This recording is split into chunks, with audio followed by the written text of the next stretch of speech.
DDO Players News is brought to you by the Easy Roller Dice Company. Check out Easy Roller Dice for all of your dice needs, and if you need a few extra dice, don't forget, you can head over to EasyRollerDice.com and pick up a pound of dice. It is a random set. They have dumped some overstock dice into a bin. They scoop them out, measure out a pound, and that's what you get. That's just $14.95, but you can save 15% off of those 1 pound of dice if you use our checkout code at your checkout over at EasyRollerDice.com. DDO Players is the code, and that will save you 15%.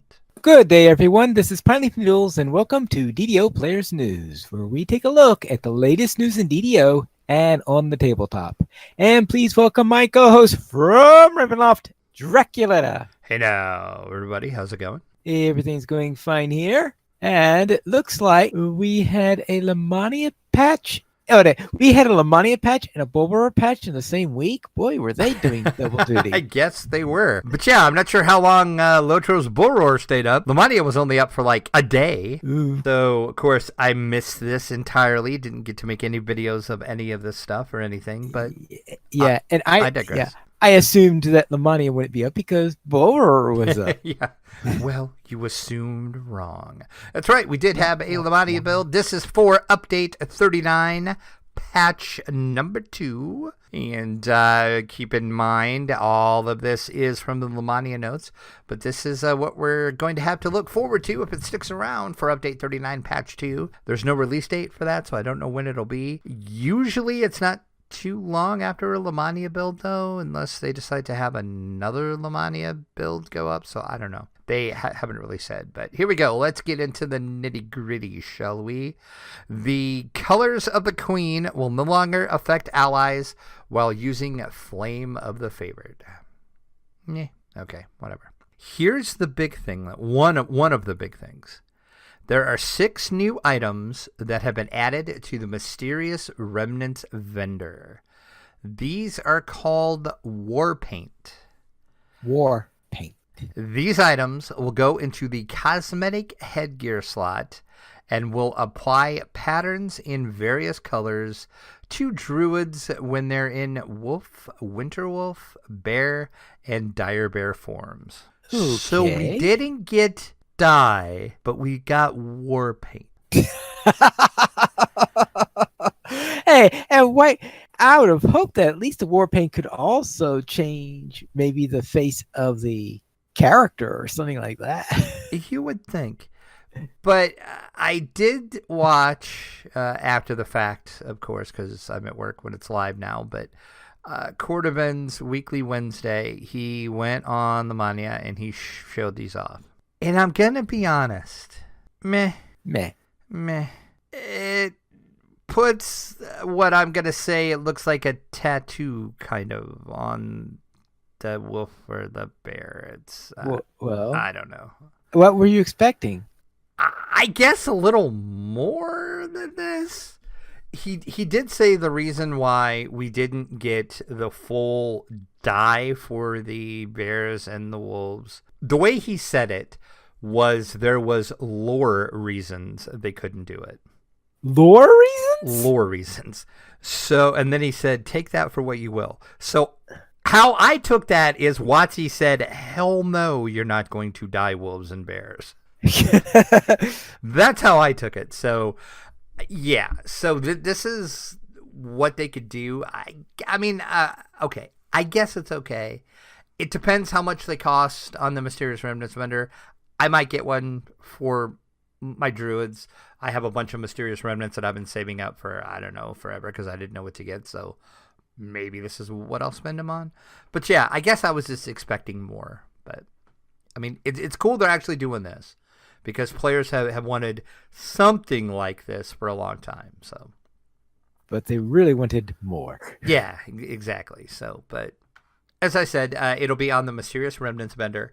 He didn't say a price, and he kind of did one of his back-end admin cheats and just kind of like spawned them in his inventory. So he didn't really show the Mysterious Remnants vendor, even if, it might not be on the Mania too. That might be why he just did the little admin code. But Yeah, so as I said, it's a cosmetic item that you will put into your cosmetic headgear slot. And when you're in you're in wolf, winter wolf, bear, and dire bear forms, you'll have a tattoo on your side that'll be in various colors. And there's different ones you can buy, and those different ones are going to be different colors. So there you go. Meh. Sorry, SSG. Meh.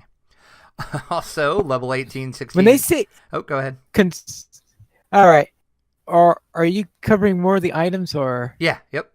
Okay, continue on then. Yeah, okay. Level 8, 16, and 28 versions of the new Crystal Cove weapons have received an increase in their damage dice to match the current dice progression in the game. The revamped Fearlin Carnival weapons now have a minimum level, and Wave's freeze effect now applies more reliably and is now properly made of bone.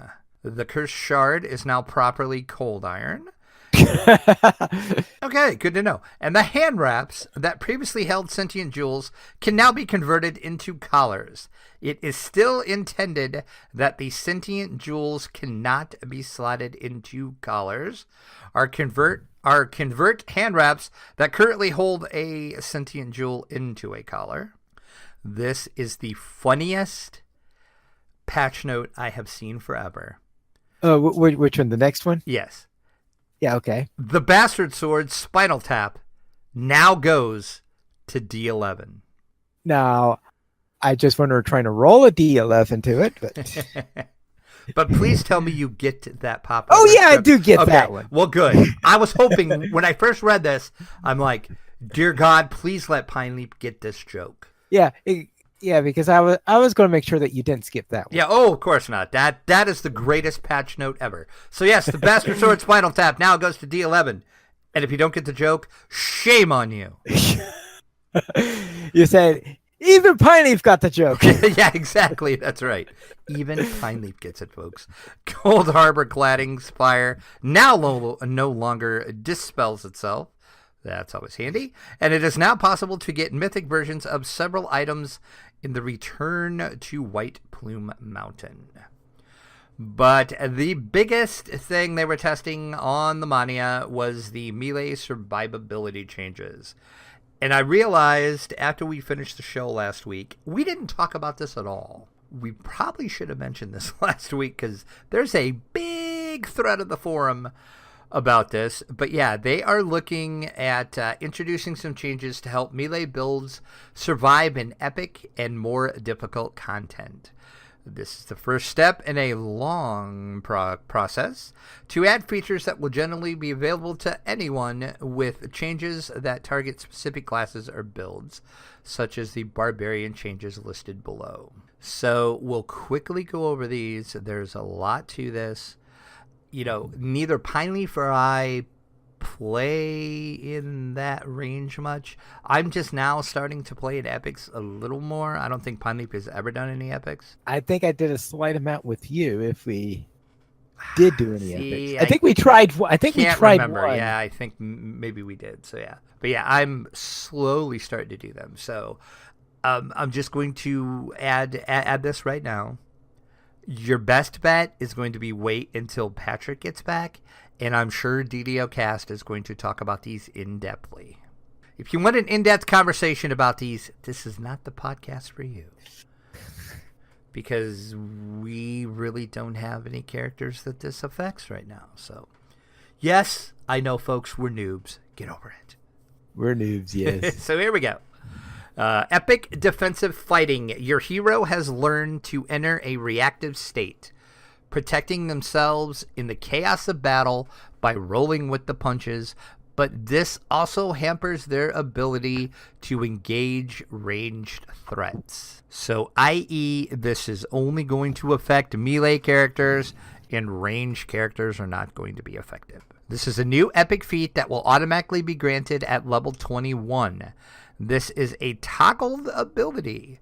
So if you have it toggled on, it's going to add a 5% competence bonus to your maximum hit points with an additional 5% for every combat fighting style feat you have, up to a maximum of 25%. The applicable feats include the single weapon fighting, improved single weapon fighting, greater single weapon fighting, perfect single weapon fighting, two-handed fighting, improved two-handed fighting, greater two-handed fighting, perfect two-handed fighting, two-weapon fighting, improved two-weapon fighting, greater two-weapon fighting, perfect two-weapon fighting, and natural fighting. And that will count each time that you take it. So in layman's terms, if you have this turned on, you have any of those feats or a combination of those feats, you're going to get an additional 5% bonus, the competence bonus to maximum hit points, up to a maximum of 25%. So you're going to get more hit points. Sounds like a good thing. All spell and spell-like abilities that are affected by meta magics will have their range reduced to touch range. Once again, warlocks, rangers, sorry about your luck. You're not going to get these bonuses. This is only for melees. Double shot and range powers will be put at 0 while this is active. Again, ranged need not apply. The feat is exclusive from range stances, such as improved precise shot, archer's focus, Sharadi stances, and warlock blast stances. Again, no ranged. The feat is exclusive from enlarged spell meta magic toggle. The feat remains active when dead. So once you're raised back up, you're still going to have the feat active. And the feat can be used with other defensive and offensive stances in addition to rage. So there you have it. All right. So that means then that the class I could say that would most likely want to go about toggling it would be someone like a druid who goes between spell casting, will want to turn it off, and then when going into animal form, will want to turn it back on. Yeah. Paladins occasionally do spells also, I guess. And maybe clerics. Yeah, like if you're doing like a war cleric build or something, yeah. Yeah, a war cleric, yeah. But I would say fighter, barbarian, paladin. I guess it depends how you play a rogue. I could see a rogue using some of this. Well, there are actually some melee-focused warlocks, I thought, because there is this entire line on them doing it. Yeah, I actually have one that I'm playing with. I mean, I'm not playing it seriously, but yeah, I was kind of trying it out. So yeah. So there you have it. And so far, the forums have been the forums. We'll just say there's been some great constructive criticism on this, and then there's been some not so great criticism of this. So once again, it's the forums. So what are you going to do? A few other things about this. The Paladin defensive stance hit points buff has been changed to competency, which it always was, but the text was just incorrect. The Asimar racial hit point bonus has been changed to sacred. Barbarian damage reduction no longer gives classic damage reduction of a certain amount of points per strike, and instead barbarians will now start with a 3% damage absorption to all damage except for Bane. This is a straight percentage of damage reduced before physical and magical resistance ratings calculations. I could see this being real helpful for Barbarian. I've never personally played a Barbarian, but I know any damage reduction they can get is really good for a Barbarian, especially if they're raging. So this is, like I said, there's a very, very, very, very, very super long thread on this on the forums. Reaction has been kind of mixed, so I guess we'll see what happens. If they change this if we get another build in Lamania, or if it goes straight to Lamania. So that's the melee survivability changes in a nutshell. As I said, I'm sure once Patrick is back, DDO Cast will go in depth about this, and you can learn all you want to learn about it on there. Is there anything you want to add to this, Pine Leap? I know you're kind of like me, and you're kind of like, it doesn't really matter to me. I think it's time for us to go to the Chronicle, where we have some spiders. We do have spiders. We have lots of spiders. Ooh. So yes, Chronicle issue number 296 in our community spotlight. Speaking of that new melee HP buff, Axel was on the Mania testing it out. So click over and watch his video. Also, Sturm Tom has a new video up where he's exploring the new Falconer tree. So you can check out his experiences and thoughts over on his new video. We normally don't talk about the guild hall, but I thought this one was kind of interesting this week. There is a Lithuanian, that's kind of hard to say, language guild over on Galanda looking for people to join them. The guild also has a Discord server, a fully stocked Daedalin Kraken, and is accepting both new players and long-term veterans. So I didn't realize there was that many Lithuanian-speaking players, but apparently there's enough to have a guild. Now, I'm wondering, are there enough Lithuanian-speaking players listening to the show that would... Probably not. No, I think you said that we have some that are in Poland or something like that. So that's what I was wondering. Well, maybe. I don't know. I don't know if they listen to the show or not. No, that's another.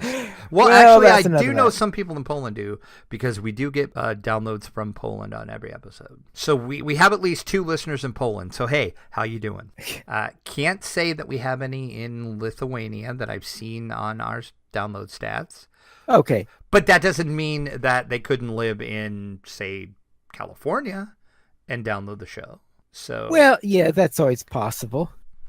And this guild, of course, is for Lithuanians only. If you are not a Lithuanian, that is really hard to say, folks. They cannot accept you to our guild, but they'll still be your friend.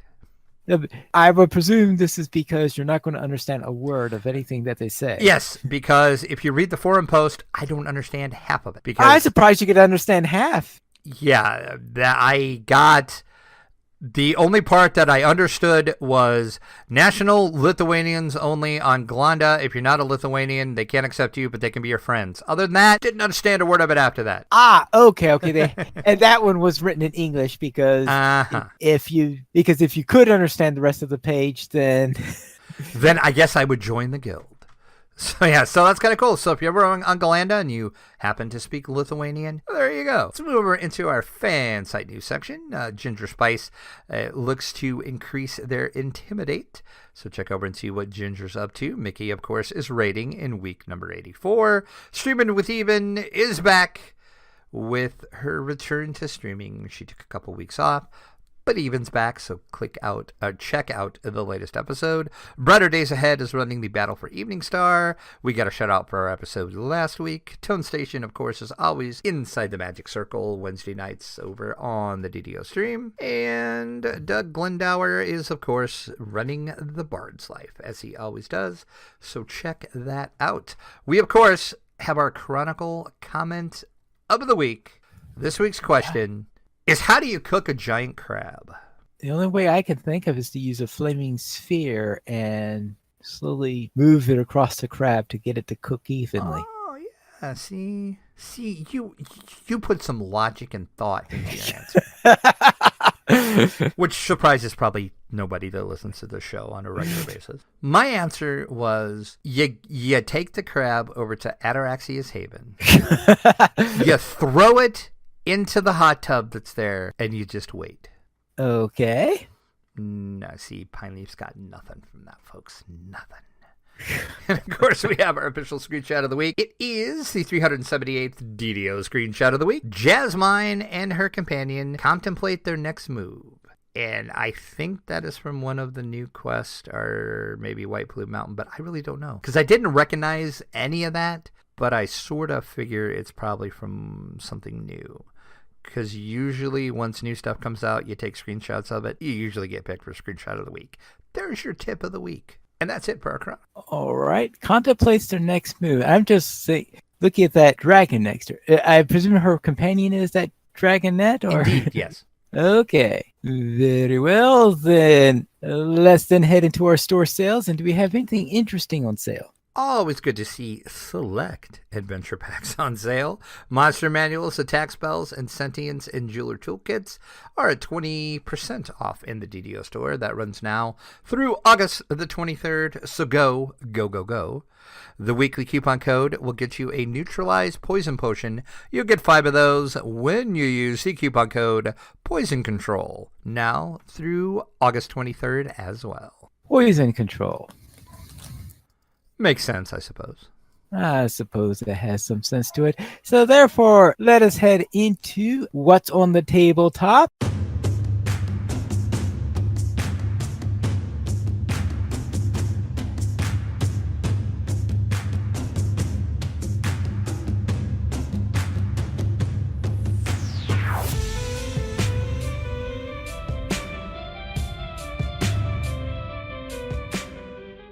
And Gale Force 9 is bringing the world of Dune to the tabletop. Now, is that the name of the game, or are they trying to bring back the old Eon game? No, to both of those statements. Okay. It is based on the worlds of Dune. So if you're familiar with Frank Hubbard's Dune, it's going to be the worlds of Dune. They have received the rights from Legendary Entertainment, and Herbert Properties, LLC, have reached a multi-year licensing agreement with Gale Force 9 to let them bring the complete world of Dune to tabletop gaming. The agreement does call for Gale Force 9 to produce original tabletop games, drawing from the full scope of the Dune franchise that is going to span many publications from the Dune franchise, along with direct tie-ins with Legendary's highly anticipated new Dune movie. There's a new movie coming out? There is a new movie coming out. Is this on one of the later books, or is this... I don't think they've said much about it yet, other than it's going to be out in 2020. That's all we know. That's all we know. So the full range of tabletop games, including board games, miniatures games, and role-playing games, are select to hit the market just prior to Legendary's theatrical release of Dune in 2020. And the first game has been announced. Gale Force 9 is going to team up with our favorite RPG publisher, Modifius Entertainment, to bring the Dune RPG to life. So as we get more information, we'll talk about it, but that's all we know now.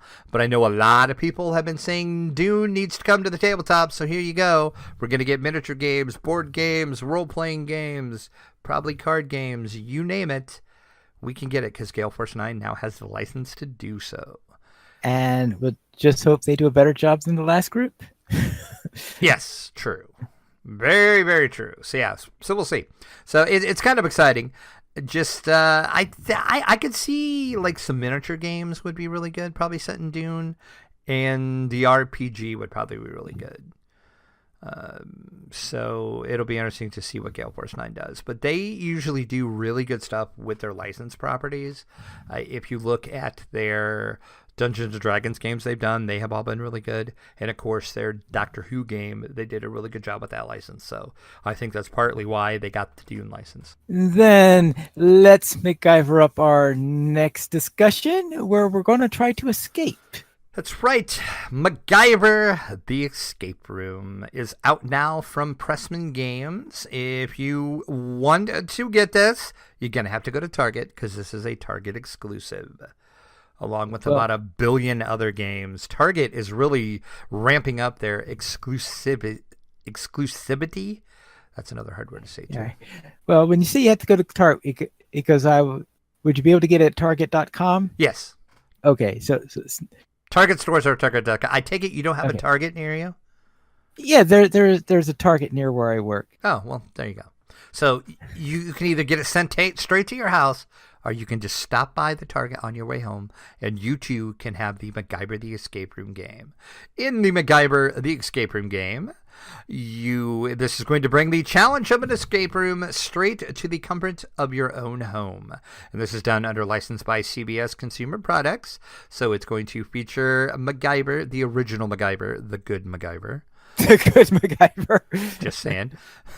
This is an escape room in a box. It's going to include 5 individual hour-long missions that is going to require players to use their mind as the ultimate weapon.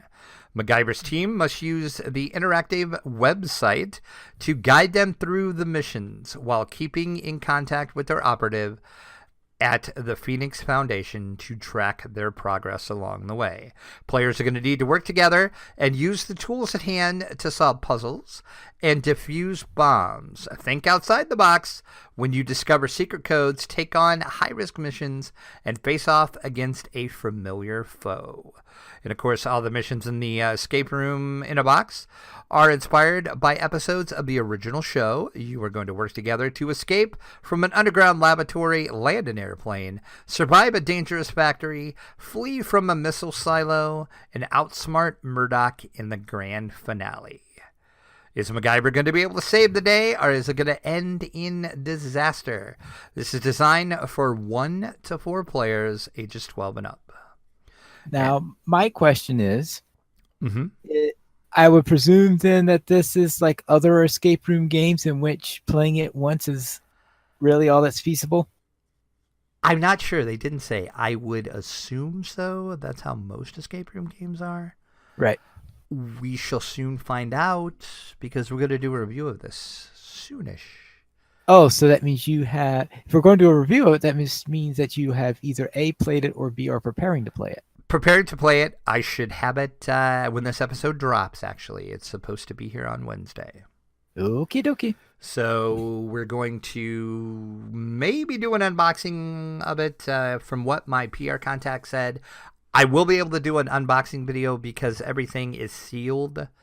So you open it when you need it. So I won't spoil anything by doing an unboxing. And I'm going to try to keep the review spoiler free as well, so we'll see. But I don't know. I need to ask her. I forgot to ask her if it's like a one and done game or you can replay it. My guess is it's going to be a one and done. Well, when you're talking about spoilers and having everything sealed, that pretty much says one and done to me. Yeah, that's kind of what I thought too as soon as she said that. So we'll see. But yes, MacGyver the Escape Room, available now from Pressman, exclusively to Target and Target.com. Then let's look at our Gen Con coverage, where it looks like Draculetta was very busy during Gen Con because he's talked to everyone and their first cousin. Pretty much, yes. 13 total videos this year, which I would have to go back and look, but I do believe that is the most Gen Con coverage videos we have done thus far. We talked to other people that we talked about last week. That was, I know we talked about USAopoly last week, but I finally released all of the videos. There is no more Gen Con stuff left to release. The latest batch of videos is up. I have links to them in the show notes in case you missed the post over on DDOplayers.com. We talked to Yellow. We talked to Cheap Ass Games. We talked to Sensible Object. That was an interesting stop at their booth. Sensible Object makes the world's first, and I have to tread lightly when I say this because I know mine's going to turn on when I say this. Let me not say it really loud. They make the world's first Alexa. Oh, no, she turned on. Of course she did. Of course she did. I should have thought that out and turned my mic off on that before I said that. Anyway. You should have said she who should not be named or something like that. Yeah, or something like that. Or, hey, how about this? They make the world's first Echo-based board game. See, there we go. She didn't wake up because I didn't say her name. So yes, if you happen to have one of the Amazon Echo devices that use that certain female, that I won't say her name, to talk to her, you can play this game. It's called When in Rome. You will need the device to play the game because the device helps you play the game. It's the first tabletop board game designed around an Amazon Echo. That was pretty neat. I like that. Also talked to Cosmos, Japan Anime, Fireside Games. Always love stopping by Fireside and talking to Justin. He is such a good guy. Always fun to talk to. We did I almost said a review, a interview with Kids Table Board Games for their Haunt the House game, which looked amazingly awesome. And that was one that I didn't have scheduled. I was just kind of like walking around and I seen that game and I'm like, this looks really interesting. And I started talking to him and I'm like, hold that thought. Let me break out the camera. So I did the interview with them. Also, spoiler alert, look for a review of that coming soon as well. Because I found out today they're sending me a copy of that. USA Opoly, of course, we talked about that. Leader Games talked about their new game Root. It looked really interesting, and that's getting a lot of buzz. A lot of people are putting that as one of the games of Gen Con. So look for that. And another spoiler alert review of that coming soon as well. Also, talked to Meta Arcade about their Cthulhu Chronicles, which is a Cthulhu-based game. If you remember, we talked to Meta Arcade 2 years ago at Gen Con about their Tunnels and Trolls. Well, now they have a whole other new Meta Arcade out for Cthulhu Chronicles. So if you're into the Cthulhu mythos and Cthulhu Chronicles, you can check that out. Always fun talking to David too. He is such a good guy. And then finally we wrapped up our coverage with Tudor Games, and they brought back Electric Football, and that was a pretty cool interview too, just seeing those. And my Lord, that was awesome. Now, I'm wondering, it is obviously the last time I had an Electric Football set was let us just say a few decades back. Nice cover, Pine Leaf. Nice. Right. Probably the 20th anniversary edition or something like that. Nice. And they have made a lot of improvements to the games and the bases especially, or B, seeing that I would have been pretty young at the time that I never quite learned how to do it right. Yeah, it's like if you have not watched that video yet that I did, watch the video because it is amazing to watch that. It is so freaking cool. Yeah, and I learned, for example, there some of the strategy involved in it in that he said, all right, he knows the vagaries of the various pieces and he puts the pieces down in their positions, having an idea of how they tend to act. Yeah, exactly. It's insane. Yeah. But yeah, and it looks so good. But yeah, that was an interesting one. And if you haven't watched that video yet, I did put a little disclaimer on it. I apologize for the shaky camera. Yeah. That particular video, their booth was not conducive for taking video, really. Oh. It was a really small booth. It was in a very congested area of the show floor.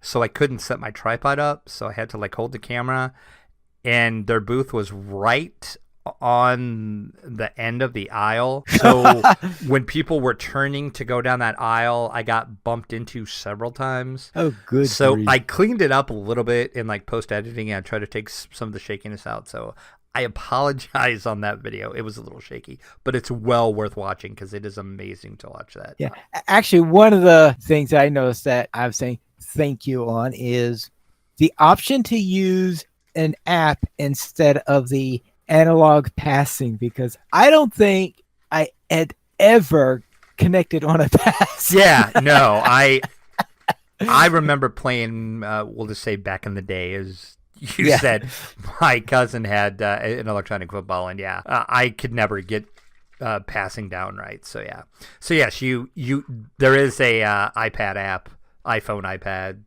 Android tablet app that you can get that will let you do some of the stuff on the app. But check that video out. It's amazing to watch.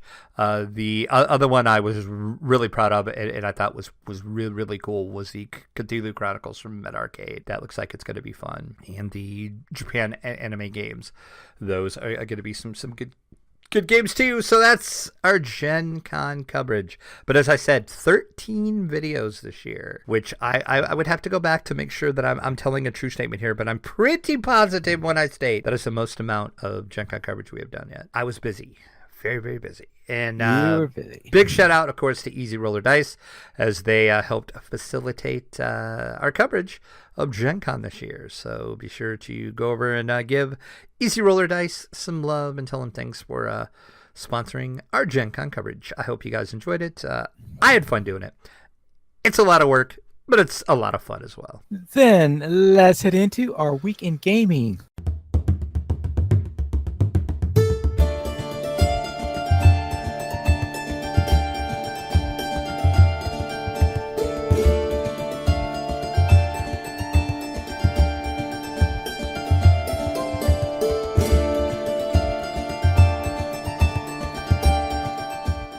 And what were you up to?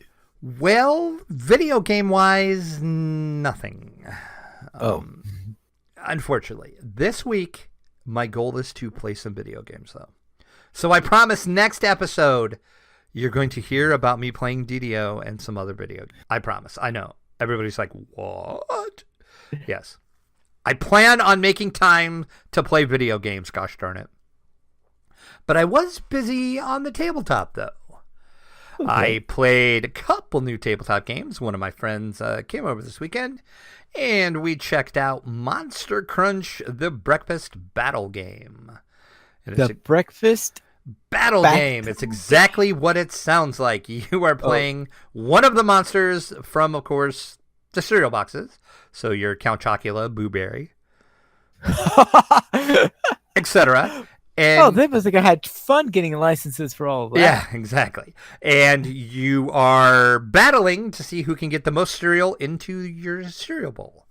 And it's played in a series of 3 rounds. And how it's played is the first player to go plays a card. So let's say I would play a 2 card.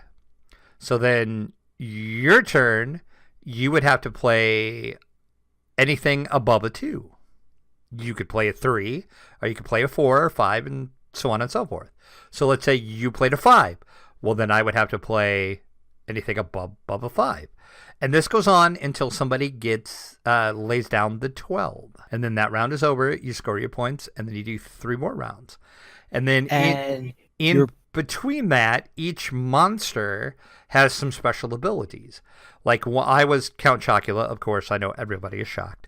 Yes.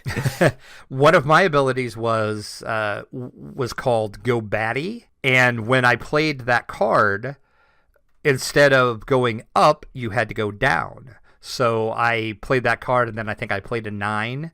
Well, then my friend had to play anything below a 9, not above a 9. And then each character has their own special cards, and then you play 3 rounds, and that's it. It was pretty fun. Okay.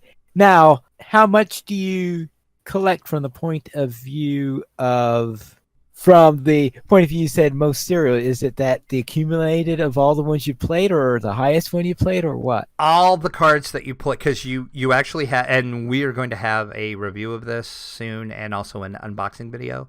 But your playboard looks like a little bowl of cereal, and you play your cards in that bowl of cereal. And then if you win the round, you put your stack of cards that you have in your scoring pile. And at the end of the 3 rounds, you score the game by the amount of cards you have in your scoring pile, not the number of cards. So you wouldn't add like the numbers up. It's just you want the most cards in your hand. And so then all you have to do is to count the various cards. See what you did there, Piley. And then to throw another wrench in the works, you can also use these milk tokens, and if you play those, that will let you combine cards in your cereal bowl. So let's say your opponent plays like a 7. Well, you don't have a 7, but you have let's say you have like a 6 and let's say you have a 5 and a 6 in your hand, because they have to either be the same card number or they have to be in numerical order. And if you play your milk token, you can play 2 cards to combine those cards to beat that number. So, okay. So that's another little strategy to it. But really fun game. Plays fast. there's a lot of strategy to it, actually. There was way more strategy than I thought that was going to be. Really fun, as I said. Full review coming within the next week or so, and also an unboxing video. But that's from Big G Creative. It's called Monster Crunch, the Breakfast Battle Game. Then another game we played was the brand new, also Target exclusive, Oregon Trail Journey to Willamette Valley. And this is a brand new board game that is out from Pressman Games as well. Once again, review, unboxing coming soon on this one as well. But if you remember the Oregon Trail card game that came out a couple years ago, this is nothing like that whatsoever. Thank God. That game sucked so bad. Oh my God, that game was so bad. This is a completely overhauled, completely reimagined Oregon Trail. If you remember the Oregon Trail on the Apple IIe that I'm sure everybody played in school, raise your hand if you played Oregon Trail on the Apple IIe in school. I would say 95% of our audience has their hand up right now. Please tell me you played the original Oregon Trail on the Apple IIe, Pine Leaf. Well, seeing that I never had an Apple IIe. Not even, well, okay, never mind. I almost asked something stupid, but from what you said before, never mind. Yeah, this game is hard. It's hard. And you are going to die. You're going to die a lot. You're probably going to die before you make it to Oregon, to Willamette Valley.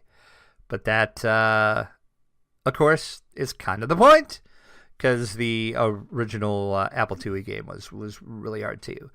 And there's a lot of strategy involved into this. It's a combination of a tile game, and then you have a marketplace that you can buy stuff from. You can buy goods and supplies from a marketplace. You draw tiles. You're actually laying the tiles down to create the board, to create the trail, to get to Oregon.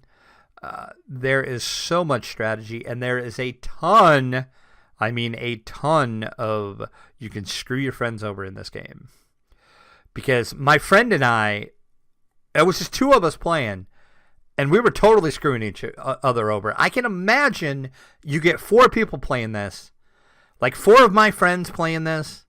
I can only imagine the amount of screw over that is going to happen in this game. Because there was a point where I needed money because I was out of food, and I was slowly starving, because each round at the end of your play turn, you have to spend a food token, which is a little like square peg, that little wooden square that is your food, and you have to spend one of those to feed your family. And if you don't have one of those, your family takes a point of health damage. And your family only has 5 to start out with. Oh, okay. It has only 5 health. Yes. I was thinking they're going to turn into a Donner Party or something like that. Maybe. I'm sure that could be possible. So it ended up, I was not quite to Oregon yet. I had to sell my winter clothes that I had bought early on. Because Ouch. There are some tiles that are white, and those tiles are the winter tiles. And when you move on to one of them, if you don't have winter clothing, you will take a point of damage. Even if you're not stopping on it, if you're just moving through it, you will still take that point of damage if you don't have winter clothes. So I, of course, about the middle of the board, had to sell my winter clothes to buy some food, because I tried hunting and I failed miserably at hunting. So I had to sell my winter clothes to get money to buy food. And then my asshat friend was far enough ahead of me to where every tile he was laying towards the end of the board where you were trying to get were, you guessed it, winter tiles. Because he had winter clothes and he knew I didn't. Well, yeah. So the only path that I could get to the end was going to be through winter. That's my buddy. So yeah, this game was crazy fun. We had so much fun playing this. And like I said, we're playing with 2 people. It's a 2 to 4 player game. I can imagine with 4 people, this game would be a complete blast. So that is the new Oregon Trail game, Journey to Willamette Valley, once again. Review and unboxing coming soon over to DDO Players. And this one is another Target exclusive. So Target stores are Target.com. And I do believe the Target price on this is, I think, $39.99, I think is what this one cost. And then the only other thing I did tabletop-wise was, remember last week we released that video of the Expedition role-playing card game that I did at Origins that I forgot that I did from Origins, so we kind of had that one Lonely Origins video. Well, I remembered as well, they gave me a review copy of that after that video. So I broke that out and played it a couple times. Super fun game. I had so much fun playing that. So look for a review of that coming soon as well. So lots of reviews coming to DDO Players within the next week or couple weeks. And then I kind of did some D&D 5e stuff. Kind of. I'm working on planning out and mapping out and designing an adventure for my group of friends affectionately known as the Undmmables. It sounds like a really... well, it certainly describes them well. Yes, I'm going to say, if you've listened to the show, if you're not new to the show, you have heard me talk about DMing for my group of friends and the, say, challenge involved therein. So yes, we are planning to have a weekend of gaming coming in November. We are going to rent a cabin, and we're going to go to said cabin, and we're going to do nothing but play games all weekend and drink beer, of course, but mainly games. Well, who am I kidding? Lots of beer and lots of gaming. We'll just put it that way. And we're actually calling this a convention. We actually have a name for it as well. So this whole adventure is going to be a level 13 adventure. And it's going to be just full of all of our inside jokes. Just little stuff that only our group would get. The whole point of the adventure is basically a whole inside joke that stemmed from something that happened at Gen Con 3 years ago with me. So, and that's been a running joke ever since. So that's going to be part of it. That's going to be like the main brunt of the story is going to revolve around that. And then I'm even creating some monsters and stuff for them to fight, and that's going to be all inside jokes. Like, one of my friends has this fear of dolls, which I brought up before because I had when we were running through Ravenloft, they were attacked by a living animatronic doll. Well, yes, the dolls are going to make comebacks in this one. My other friend has like this fear and hatred of birds. So yes, they're going to be attacked by some birds. So see, it's going to be stuff like that. It's all going to be like inside joke stuff that we're going to get, that if anybody else would be watching us play, they probably wouldn't see the humor in it or even think it was funny. But so I'm putting a lot of work into this, and it's going to be a level 13 adventure. It's going to be just full of traps, full of puzzles, lots of monsters. I'm going to make them work for this. I'm really going to challenge them, and I'm hoping I kill them along the way, but we'll see. If they live, they live. I'm fine with that. At least I'm going to have to work for it because there's going to be a ton of traps and puzzles for them to figure out. But it's just going to be fun because we are going to do level 13, so I have a lot of options available to me as the DM to throw at them. So we'll see how that goes. But that's going to be in November. It's probably going to take me until then to actually design it and get it ready because I'm building this thing from the ground, from scratch. I'm going to design a couple dungeons. There's going to be some adventures and puzzles and stuff they have to do to even get to the main castle they have to get to. And then the castle is not going to be what they're expecting it's going to be. So it's going to be fun. So yeah, that's going to be coming up. So I've been doing a lot of DM planning work and designing some stuff and designing some encounters and making up some stats for some monsters. And so just some pretty fun DM work, I guess I'll say. So that was my week in gaming and kind of gaming. So how about you, Piley? All right, I will then start out with DDO, where I took my druid and decided to take a peek into White Plume Mountain. What? Yeah. What? See, the deal was we were going to... See, I waited See, I'm hurt now, Piney. Well, you kept on canceling. So. you hurt me deeply, Piney. Anyway, don't worry, I didn't get too deep into it. I tried out the first branch and got through that. When I go into the second branch, as soon as I walked into the first room, I was ripped into tiny little pieces. So I guess Okay, then. But what I noticed in there is you go in there and they talk about, it says, all right, I need you to look for another codex page. And wait a moment, I am level 11 here. And the first quest with the codex page I thought was after level 11. Isn't that introduced the Shroud? Yeah, that's part of Shroud, but the Devil's Gambit, that revolves around... Yeah, and the Devil's Gambit is above level 11 also. You are true, it is, because that's like, I think, 13. That whole quest line was around codex pages too. So, yeah, you're right. So that's what I say. You're talking about another one. What do you mean another one? I'm only level 11 is a couple levels above White Mountain as it is. But anyway, I'm sure you'll say I got my just desserts in being That's right. Pieces. Serves you right.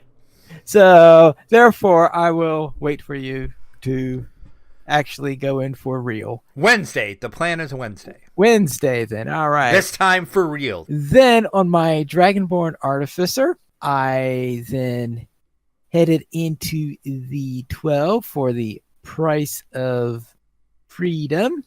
And in the Price of Freedom, which is a real thrill trying to get up to, I, of course, had I was going to say, I can't believe you even did that, even attempted to do that to try to get up that place by yourself. And how did that go?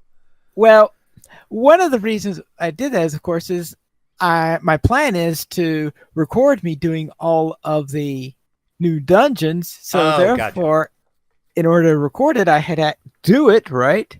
Well, yeah, that makes sense. So that took me a little bit of time. I think I allocated myself something like 2 hours to do it or something like this. And of course, it took me a little bit longer than that. And fortunately, the appointment I had 3 o'clock, it was a case of me forgetting that, oh, that's right, since Winda had to work this weekend. So I was free to finish the dungeon afterwards because the thing is, of course, first problem is getting up there. Mm-hmm.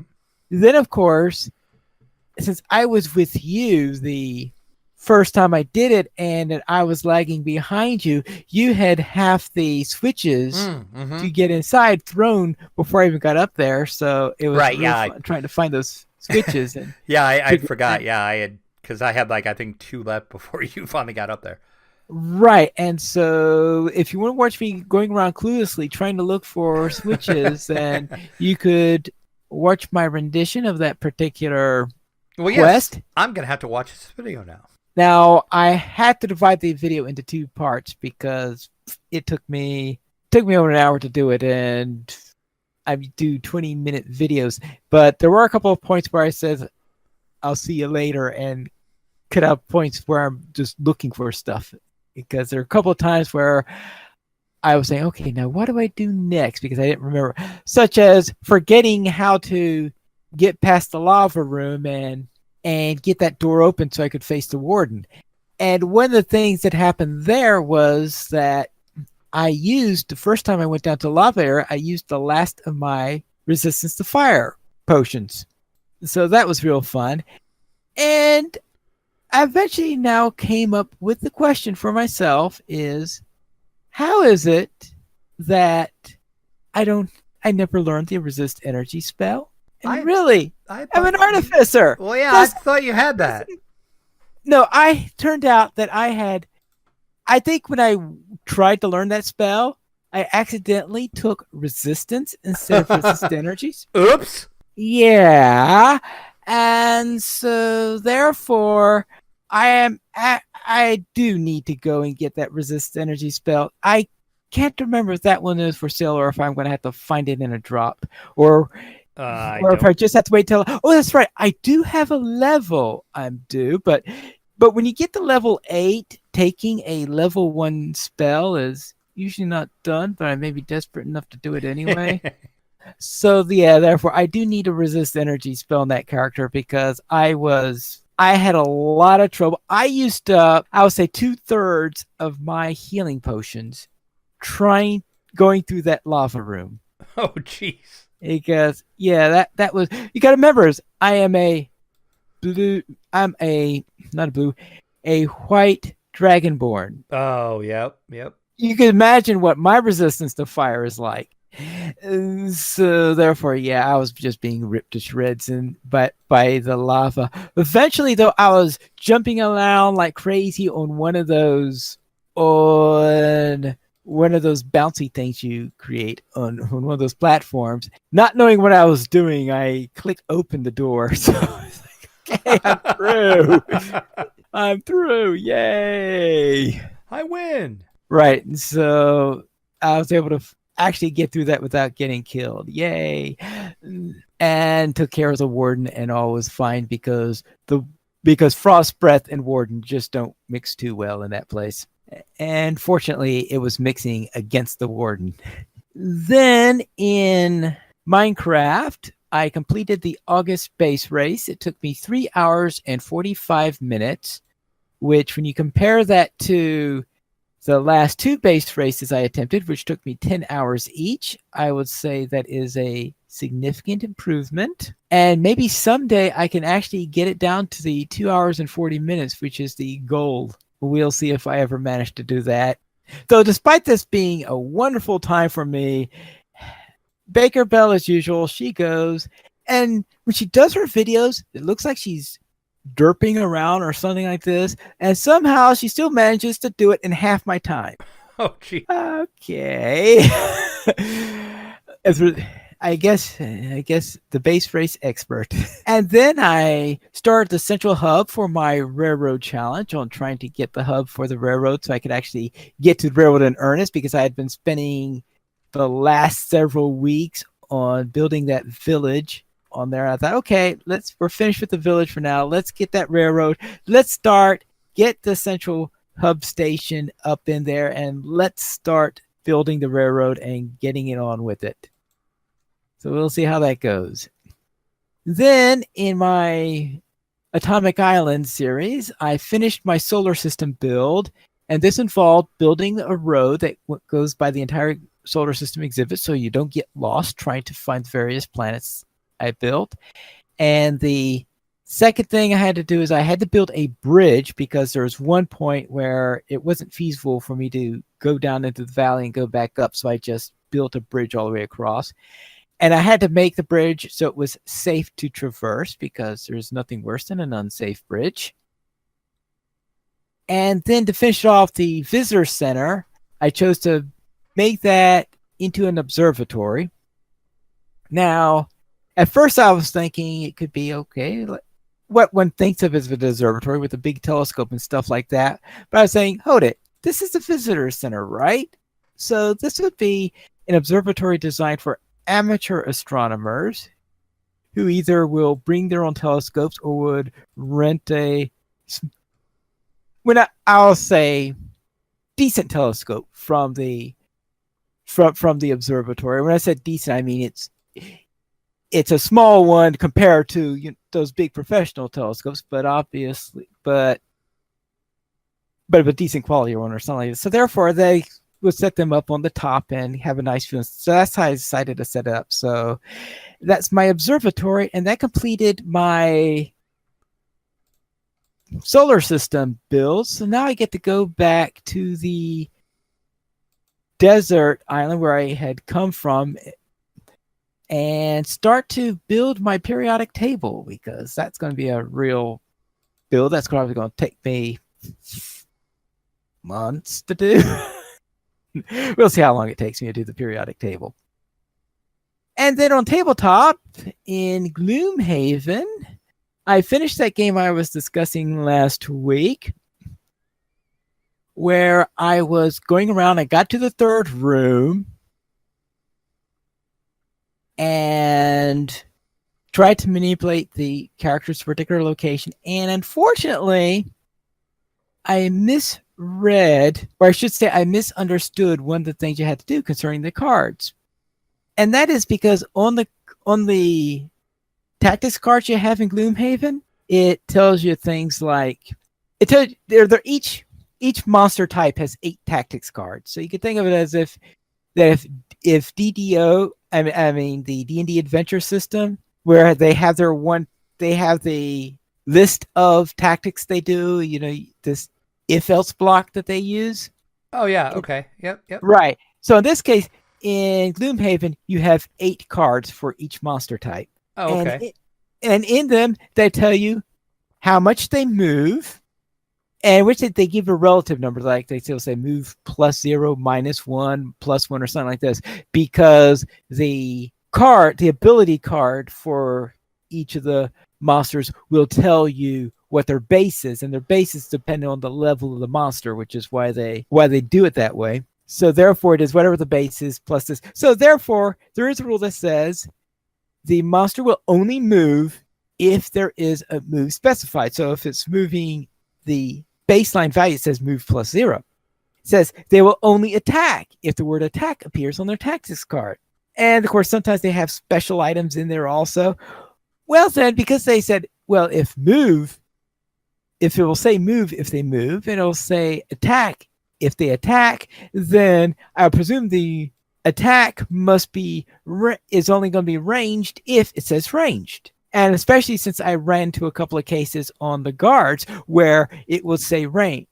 It will say ranged and give a range for their attack. Well, what I didn't think of is that apparently there's another rule that says that if the monster has an inherent range ability, such as archers, then they always attack ranged no matter what, and you assume it's a range +0 if it doesn't mention the word ranged in there.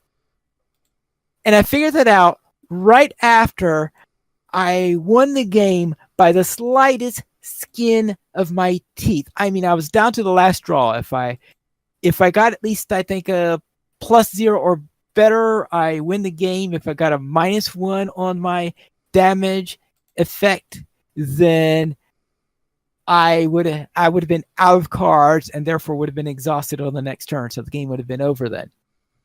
So this was win or lose one. I did it. I won it, all excited. I won the game barely and all this stuff. And then I learned about that little mistake. Oh no. And I decided that since this caused the archers to move up a lot closer than they should have, and that some of the damage I did to the archer was spillover damage, this means I had to just declare it a loss, because there was no way I could have damaged everyone enough before that last turn in order for it to do. So I declared it a loss instead of a win because of that. So that means I had to play another game. Now, since the main advantage of playing it at normal instead of easy was that you get extra experience, and since I just got a bunch of experience points, because I earned all this experience points, the bulk of my experience points well before I got to the room where I had the error at, so therefore that experience was still good. So because I had all this experience out there, I didn't care about a couple extra bonus experience points that I would get if I win, because first of all, I need to win in the first place. So therefore, for the second round, I decided to try it at easy and see how that went. And of course, playing with the proper rules this time. And I go in there. And the other thing I decided to do is, wait a minute. I was running out of cards because I used up a lot of my do once and card put out of the game. I used a lot of those cards early on. And I said, all right, I will not use those cards early on, and I would just use them for basic values so that I wouldn't have to get rid of them. And I ran through the scenario, and because I underdid what I was doing this time, I couldn't kill the enemy fast enough, and they just clobbered me on the head. Oh, jeez. And I got past the first room, but I was killed early in the second room. And so, yeah, that happened. So he died even faster on easy mode. So I had to find the right balance of using the abilities that cause you to throw them away versus... Now, it didn't help the goals I had, because what happens is that every character has a goal that they have for the adventure. And this goal is that if they fulfill it, they get check marks, and these check marks help them to gain feats later on. And so therefore, I was trying to see if I could get those check marks. And so one of them had one that required you to finish with 2 or fewer hit points. So therefore, I couldn't. So I was trying to avoid healing too many, and I was just trying to stay out of range or something like that. That didn't work out too well in the end. Someone managed to see me anyway and knock me down. So that's and the other one had another one that was a real pain that you had to try because you had all these. Oh, that's right. He was required to have an enemy on board at the start of every single turn. So that means when there was only one person left in the first room and it was about to die, rushed over to the second room, opened the door so I could have more enemies on the board. And of course, that meant I didn't have time to rest or anything like that. So therefore, I'd say between not being aggressive enough on there and trying to get those check marks, then that sort of combined in order to be my undoing. So I got a little bit more to learn in this game, that's for sure, especially strategy-wise. And I also played a new game that I just got called Palm Island, which Gloom Haven you talked about earlier and how it has this relatively big footprint. Right, yep. Well, Palm Island is about as the other extreme as you can get. So it's a Pine Leaf approved game. Yeah, Pine Leaf approved game, and I would say it has one of the smallest footprints of any game, or more appropriately, I guess you could say handprint. And I played 2 rounds of that. The first game I played was, of course, the learning of it, where you have to consult the rules every once in a while, stuff like this, to make sure you understand everything. So that round took an hour, and the second playthrough took 40 minutes. Now, someone there who's played Palm Island says, wait a minute, how can you take 40 minutes to play Palm Island? Well, I should add that while I was playing this, I was walking outdoors in a suburban neighborhood, crossing several streets, which means I wasn't exactly paying 100% attention to the game as I was doing this. So this is not a game you play on your phone. This is an actual, card game, I'm taking it? Yes, an actual card game. And you were playing it outside walking? Yes. Okay. So therefore, if you ever want to take a bit of a walk and want a game to play, then Palm Island is a perfect game for that. Well, I guess that's interesting. Yes. Now, you're not going to be able to play Gloom. Well, okay, I know that there's an app version of it coming out and stuff like that. Or is that only on Steam? Let's see. Yeah, it's only going to be on Steam. Yeah, it's only going on Steam. Yeah, so even that one, you'd be hard-pressed to play while walking. But yes, that is a card game that you actually can play on the move. And I think they advertise themselves as being a very, very portable game that you can play virtually anywhere. And I will say, apparently. And I will say that if you could play it while walking, then yes, it most definitely falls under that category. So I did put that to the test. Just make sure that if you are playing, that you pay attention to where you're going. We currently have 21 supporters on Patreon, and if you'd like to help support DDO players, simply go to the donations page where you could support the Players Alliance on Patreon. There will find rewards, including a mention on the podcast of your choice, or even be guests with us for an episode of DDO Players News. And are you reviewing those suggestions? I am. Coming soonish. New plans for our Patreon. New rewards for our Patreon. Coming soon. And most of them are going to be your suggestions. All right. And if you'd like the emails, you could send the email to podcast@ddoplayers.com. And you can also Twitter, the Players Alliance @PlayersAlly, DDO Players @DDO Players, Draculetta @Draculetta_72, and Pineleaf @Pineleaf Needles. And you can follow Draculetta on Twitch @Draculetta_72. The Players Alliance has 4 shows. Every Monday at 8:30 p.m. U.S. Eastern Time, we have DDO Players News. Every Saturday at 8:30 p.m. U.S. Eastern Time, we have Lojo Players News. Every other Thursday at 9:30 p.m. U.S. Eastern Time, we have XP Quest. And on the first Tuesday of every month at 9:30 p.m. U.S. Eastern Time, we have Chromatic Bits. You can join us for our live shows at ddoplayers.com/live. And just remember that DDO Players News is brought to you by Easy Roller Dice. Use the coupon code DDO Players at the checkout and save 15% on your dice trays, and of course, your beard oil. And that is all for tonight. And this is Piney Noodles reminding you to quest responsibly.